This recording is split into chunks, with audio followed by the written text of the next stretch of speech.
बहुत ज्यादा कंफ्यूजन हो जाती है कि जो वॉकिंग टनल्स हम लोगों ने लगाए हुए हैं, कभी धुंध हो रही है, कभी बादल आ रहे हैं, कभी सूरज शदीद किस्म का निकल रहा है, हमें इसके पर्दे कब खोलने चाहिए, कब बंद करने चाहिए, इसका टेम्परेचर कितना होना चाहिए, इसकी ह्यूमिडिटी कितनी होनी चाहिए, क्योंकि ये वो बुनियादी चीजें हैं। अगर आप इसको कंट्रोल नहीं कर पाए, आप अपनी फसल को बीमारियों से हरगिज नहीं बचा सकेंगे। आपको अपने टनल के पर्दे कितनी जल्दी खोलने चाहिए डिपेंड करता है कि आपकी क्रॉप कितनी बड़ी है। अगर आपकी फसल काफी बड़ी हो गई है और उसने आपकी टनल का तकरीबन 70% एरिया कवर कर लिया, तो मतलब ये है कि हवा की सर्कुलेशन उसके अंदर कम हो जाएगी।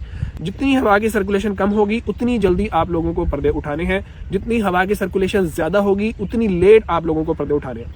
जिस दिन भी सूरज निकला हुआ है उस दिन जैसे ही 8 बजते हैं सूरज का मुंह निकलता है, हम लोग इस पे पर्दे उठा देते हैं। अब हवा अगर ठंडी अंदर दाखिल नहीं होगी तो सूरज की हल्की सी रोशनी की वजह से भी टेम्परेचर ऊपर जाना शुरू हो जाता है। तो आप अगर टाइमली पर्दे खोलेंगे तो टेम्परेचर एक नॉर्मल हाथ से ऊपर जाएगा ही नहीं, बीमारी का अटैक आएगा ही नहीं।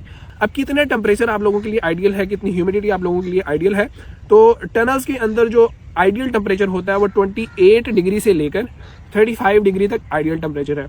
40 डिग्री तक काबिले बर्दाश्त होता है। उससे ऊपर जैसे जैसे टेम्परेचर जाएगा तो अगली चीज जिसकी वजह से बीमारी आ सकती है वो ह्यूमिडिटी है। जिन दिनों के अंदर आप लोगों की धुंध पड़ रही है, बादल आए हुए हैं, पूरा दिन सूरज नहीं निकल रहा, उन दिनों बेशक आप टनल के मुंह ना खोलें, या अगर दरमियान में आपको हल्का सा मौसम नॉर्मल होता हुआ नजर आ रहा है तो 1 से 2 घंटे के लिए वेंटिलेशन आप लोग करवा लें, आधे पर्दे खोलकर। जिस दिन सूरज थोड़ा सा भी निकला है या प्रॉपर निकल आया तो आपने पर्दे मुकम्मल खोल देने हैं ताकि हवा की क्रॉसिंग जोन सी है वो बेहतर हो सके। गोल्डन रूल आप लोग याद रखें, टनल के अंदर सर्दियों में भरपूर पैदावार लेने का जो राज है वो टेम्परेचर और ह्यूमिडिटी को मेंटेन रखना है। और दूसरा राज सही वक्त के ऊपर पानी लगाना, सही वक्त के ऊपर पानी ना लगाना, ये आपकी कामयाबी की बुनियादी कुंजी होती है।